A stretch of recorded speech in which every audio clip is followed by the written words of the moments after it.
अच्छा, उसके बाद फिर जब ब्लास्ट हुआ उसके बाद फिर वो लोग इधर थाने आ गए? जाहिर है जब अपनी जान बचा के थाने आएंगे। जब लोग मारेंगे, एक आदमी को 50 या 100 आदमी मारेगा तो वो क्या करेगा? मैं आपको 10 आदमी मारते हैं, आप करो क्या करते हो? यही करोगे ना जो उसने किया, यही उन्होंने किया और कुछ नहीं किया। नहीं, इजाज़त कहीं भी नहीं है, किसी जगह भी फायर की इजाज़त हो जाए, आप मुझे मारेंगे तो मैं मारूंगा, ये तो खाना जंगी हो गई ना। हम खाना जंगी की सूरत में तो नहीं जाएंगे, हम तो पुलिस है। हमें तो 100 आदमी मार रहा तो एकदम से चुप होकर छुप जाएंगे, गायब हो जाएंगे, वापस आ जाएंगे।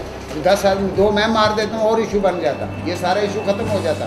मैं फायर 2 बंदे मारता, मैं आज लाखों में होता, जेल में होता और इशू नया बना होता। ये बिल्कुल होता, कई दफ़ा ऐसा हुआ। तो इसलिए ज़ाहिर है हर बंदा अपनी इज्जत बचाता है ना भाई।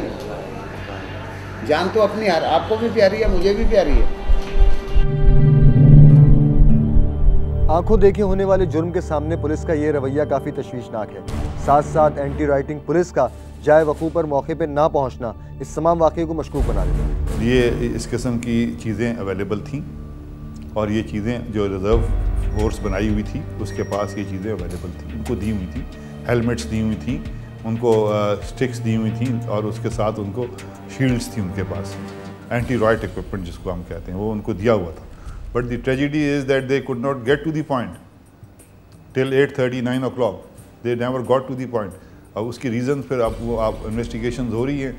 अगर फायरिंग की इजाज़त मिल जाती, जैसे कमांडेंट साहब ने वो काम बाला से पूछा था, तो उसमें 2-4 जो शरपसंद थे जो गाड़ियों को और बिल्डिंग को आग लगा रहे थे, अगर उनको फायरिंग करके ज़ख्मी या हलाक कर दिया जाता तो बाकी बच सकता था और कुछ गिरफ्तारियां भी हो सकती थी, उनको रोक के उधर पकड़ा जा सकता था। टीम में नकाब ने FIR हासिल करने के लिए कई दफ़ा PD थाने से रब्ता किया, लेकिन हर दफ़ा हमें यही जवाब दिया गया कि आला हुकाम की तरफ से ऑर्डर नहीं है। लेकिन बाद में टीम में नकाब ने अपने ज़राए से ये FIR हासिल करी।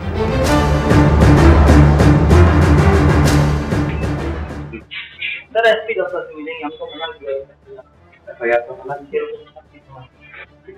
आपको कि हमें कॉपी नहीं देना, थोड़ा बहुत खाना गया हमें।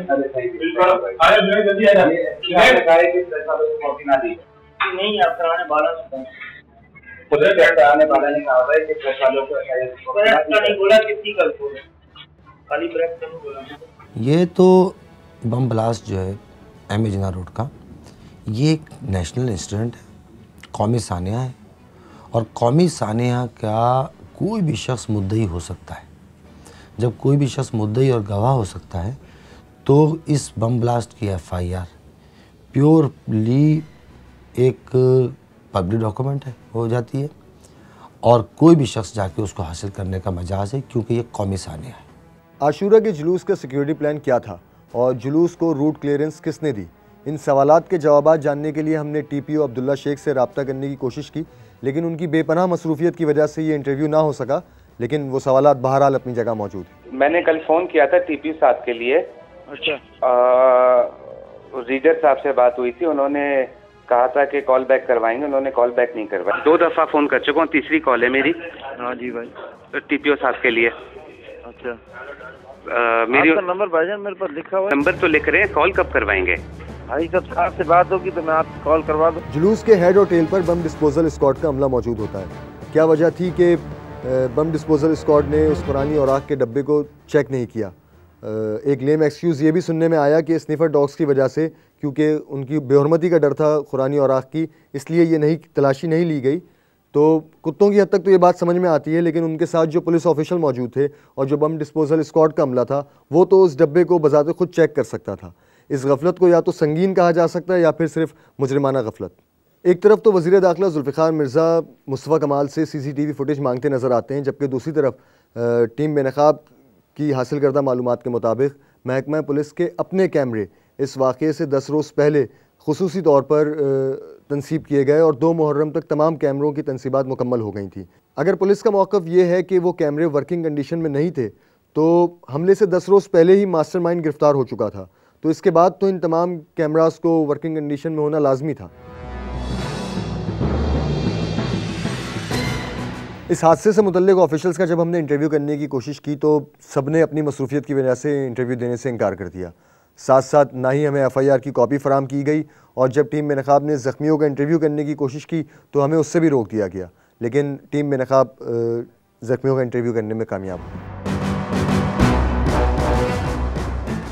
मेरी बात हुई डॉक्टर काशिफ से, ये हमारे सीनियर मैनेजर हैं वार्ड एडमिनिस्ट्रेशन के। असल में जो भी हमारे वार्ड्स में पेशेंट होते हैं, यानी कि जो एडमिटेड पेशेंट्स होते हैं ना, उनकी एडमिनिस्ट्रेशन अलग है, यानी वार्ड एडमिनिस्ट्रेशन कहलाती है वो, तो वो उसके इंचार्ज हैं। उनसे मेरी अभी बात हुई है, तो उनका ये कहना है कि अभी हम इस तरह से अलाउ नहीं करेंगे ना।